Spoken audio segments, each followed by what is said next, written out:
Y es tiempo de tener una lección de historia por Héctor Manrique, nuestro profesor. Muy buenas tardes, Héctor. Hola, buenas tardes, Rosario. Encantado de estar contigo. Igualmente, encantada de tenerte por aquí, por las ondas. ¿Qué nuevo tema quieres tratar hoy en el programa?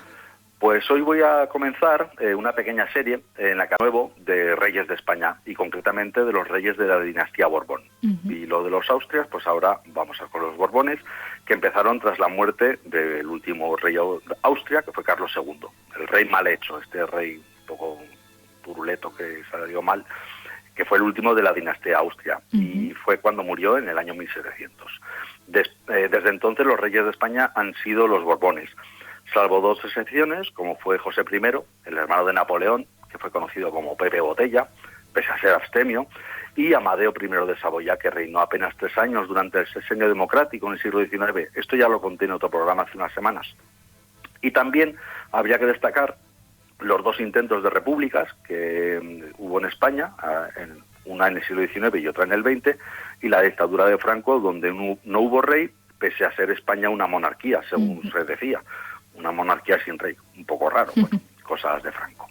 Pero como digo, hablaré de la dinastía que seguimos teniendo, que es la de los Borbones, y más concretamente los reyes en el siglo XVIII. Los Borbones empezaron a reinar con Felipe V como primer rey, y su reinado comenzó con una guerra que fue civil en España, pero que también se extendió por buena parte de Europa. ¿Y cómo una guerra de España se propagó por Europa? Hay que explicarlo pues por el testamento de Carlos II, el cual legó su reino a Felipe de Anjou, un francés, de la Casa Borbón, que era una familia francesa. De hecho, Felipe era nieto de Luis XIV de Francia, el conocido Rey Sol, que era el rey más importante de Europa en su tiempo. Y este ayudó a su nieto a sentarse en el trono de España. ¿Qué pasó? Pues que el resto de potencias europeas se pusieron a temblar ante la idea de que ambas monarquías, España y Francia, se pudieran llegar a unificar bajo un mismo rey, sumando el poderío militar de Francia en el continente y el imperio de ultramar de España con su poderosa flota en aquel momento, una poderosa flota de guerra.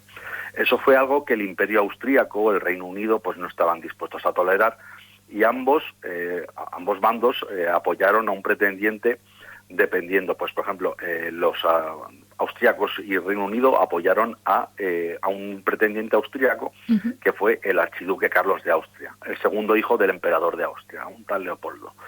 Y así estalló el conflicto. Francia se peleaba con los ejércitos de media Europa en el continente, y en España la cosa fue más complicada todavía, ya que mientras Castilla apoyaba a Felipe, los territorios de la corona de Aragón apoyaban a Carlos, que les prometió mantener sus fueros y privilegios medievales. O sea, una guerra civil. Exactamente, la guerra de sucesión española. En España los que apoyaron al pretendiente francés tuvieron varias victorias decisivas, como la de Almansa, esa es la más importante, que esta fue en Albacete, y acabaron venciendo a los austríacos y a sus aliados aragoneses y sobre todo catalanes. Fue en este momento cuando ya todo estaba casi perdido, cuando el archiduque Carlos se olvidó un poco del trono de España porque le había tocado el premio gordo de rebote, y es que fue emperador, lo proclamaron emperador de Austria. Hubo una intentona de crear una efímera república catalana que acabó ardiendo a las francesas y españolas, que entraron en Barcelona en el año 1714. De esta derrota en este año bebe mucho del nacionalismo catalán de la actualidad. Y dos apuntes: a Francia le fue fatal en la guerra de Europa, perdió muchísimas batallas, pero consiguió colocar a Felipe en el trono español, y el Reino Unido tomó la plaza fuerte de Gibraltar, que aún conserva a día de hoy, como bien sabemos todos, y se le permitió comerciar con esclavos con las colonias españolas. Aquí empezó el poderío realmente británico en el mar, y todo concluyó con la paz de Utrecht en 1713. Y ya tenemos entonces a Felipe en Madrid. ¿Cómo fue este rey? Mira, Rosario, hemos tenido bastante mala suerte con los reyes en este país, quitando algún caso especial. Felipe V, el animoso, le llamaron, tampoco fue muy bien. Te cuento rápidamente. Es el rey que más ha reinado en España, con 46 años en el trono. Empezó bien, muy animado, como decía su nombre. Era querido por parte del pueblo, implementó políticas para hacer de España un estado moderno, centralizado, muy al estilo francés. Quitó los fueros de los reinos de la Corona de Aragón, con las leyes de Nueva Planta, que fueron muy importantes, y se comenzó a fraguar la idea de la España actual. Pero a medida que iban avanzando en esa idea, empezó a sufrir en lo que entonces se llamaban ataques de melancolía. Sufría una depresión e inestabilidad mental bastante grandes. España se embarcó en nuevas guerras para recuperar territorios perdidos en el Tratado de Utrecht, pero que va, no resultó y perdió una nueva guerra que fue la de la Cuádruple Alianza contra Austria, Reino Unido, Holanda, Saboya, Francia. También hubo victorias sonadísimas como la que se llevó a cabo por Blas de Lezo en la defensa de la ciudad de Cartagena, en Cartagena de Indias, en la actual Colombia, contra los británicos en otra guerra, en la Guerra del Asiento. Este personaje, Blas de Lezo, merece un programa para él solo, tiene una vida de película, la verdad. ¿Y qué más datos conocemos de Felipe V? Por muchas cosas, su reinado se conoce bien, tenía tanta nostalgia de su Francia natal que se hizo construir un palacio al estilo de Versalles en la granja de San Ildefonso, cerca de Madrid. Otro que mandó reconstruir fue el Palacio Real de Madrid, sobre las ruinas del Alcázar de los Austrias, que se había quemado. Instauró una horrible costumbre francesa que fue la ley sálica, que impedía gobernar a las mujeres. Eso llevaría 100 años después a las guerras carlistas, que ya veremos en otro programa. Desmanteló los tercios y creó un ejército más moderno, así como nuevos barcos para la armada, pero estaba tan triste y tan ido que mandó llamar al cantante de ópera más famoso del momento, el castrato Farinelli, se llamaba, que le cantaba todas las noches arias operísticas para que el rey pudiera dormir. Esto costó un dineral para España. Farinelli estuvo en nómina del Estado durante los reinados de Felipe V y parte de Fernando VI, su hijo. Otro que también, ya veremos, estaba para allá. Ya lo veremos ahora. Bueno, qué de cosas. ¿Y a su muerte le sucedió su hijo Fernando? Sí, pero todavía antes de ello, Felipe, que ya estaba cansado de ser rey, abdicó en su hijo Luis, en 1724. Sí, ha habido un rey que se llamaba Luis I, pero este buen señor duró solo 229 días en el trono antes de morir. Así que le tocó otra vez a Felipe, a su padre, asumir otra vez el trono. ¿Tuvo mala suerte, Luis? Sí, nada, estuvo apenas 8 meses. Luego Felipe se volvió más loco todavía, iba por los jardines de la granja, desnudo, metiéndose en las fuentes, creyéndose poco menos que una rana, cazando moscas. No veas tú el susto de la Guardia Real viendo al rey, pues eso, cazando moscas, un show. Un elemento. Sí, Felipe V se casó 2 veces, con su primera mujer, María de Saboya, que tuvo a Luis y a Fernando, y con su otra esposa, que esta sí que fue importante, Isabel de Farnesio, tuvo más hijos e hijas, alguno muy importante, como veremos. Y tras su muerte le sucedió, pues eso, Fernando VI, su hijo. ¿Y este Fernando cómo le fue? Has dicho que también estaba un poquito allá, ¿no? Sí, también empezó bien, sobre todo porque supo rodearse de ministros muy capaces, como el Marqués de la Ensenada, que impulsó un catastro para pago de impuestos, creó bancos, impulsó el comercio, modernizó la marina, muchas cosas y muy buenas. Además se metió en guerras como las de los... No se metió en guerras como la de los 7 años que estaba sucediendo en España, en Europa en ese momento.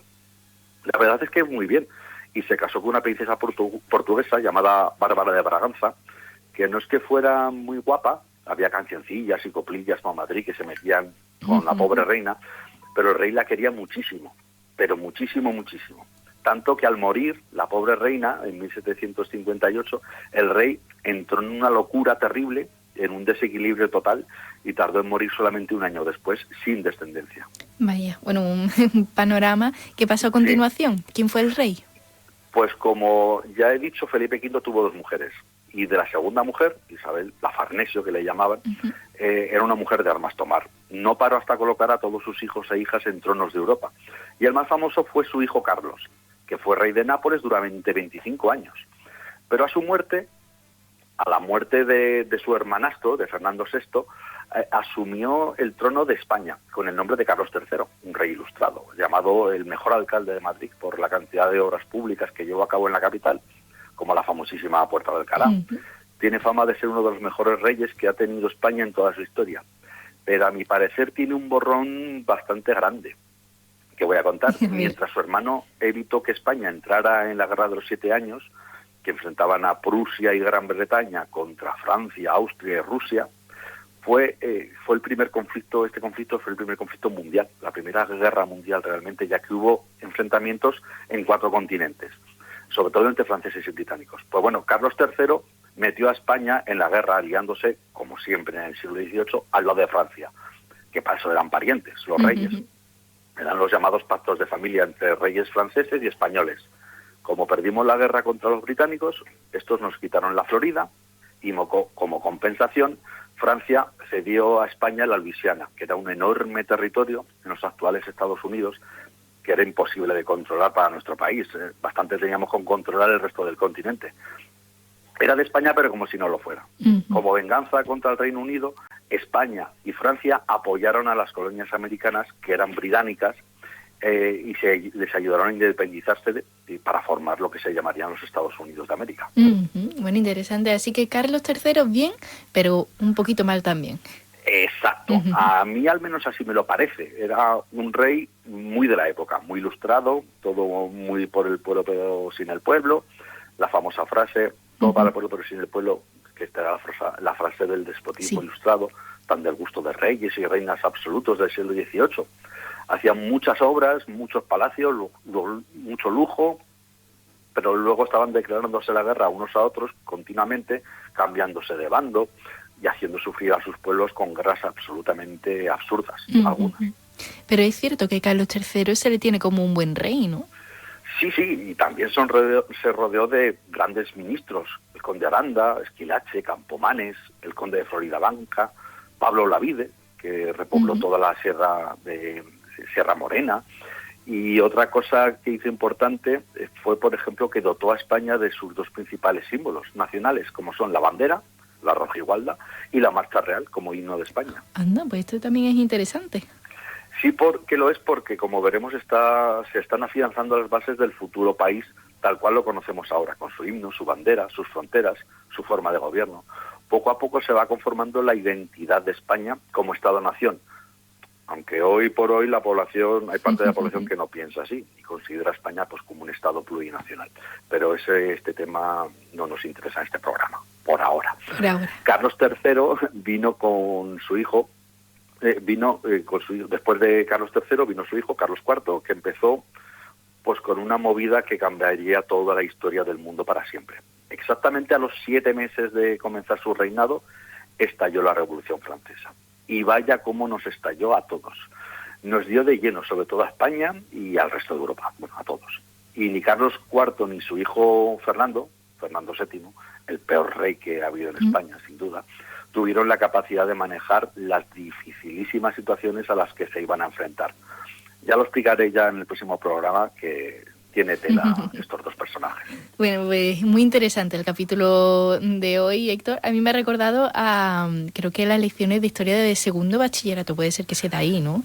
Exactamente, sí. El segundo de bachillerato se empiezan con la historia de España y ahí esta parte que suele ser bastante poco del gusto de los alumnos, a mí me parece muy interesante, pues porque precisamente en nuestro país se va formando la idea de España. Hasta entonces se hablaba de monarquía hispánica, pero no de España propiamente dicha. A partir de este momento ya se empieza a hablar de España como un reino con capital en Madrid, su bandera, su himno, en fin, como lo conocemos ahora. Muy bien, pues muchísimas gracias por esta lección de historia, Héctor Manrique. Nos vemos la semana que viene y seguimos explicando la historia a tu manera. Muchas gracias. Un saludo. Un saludo.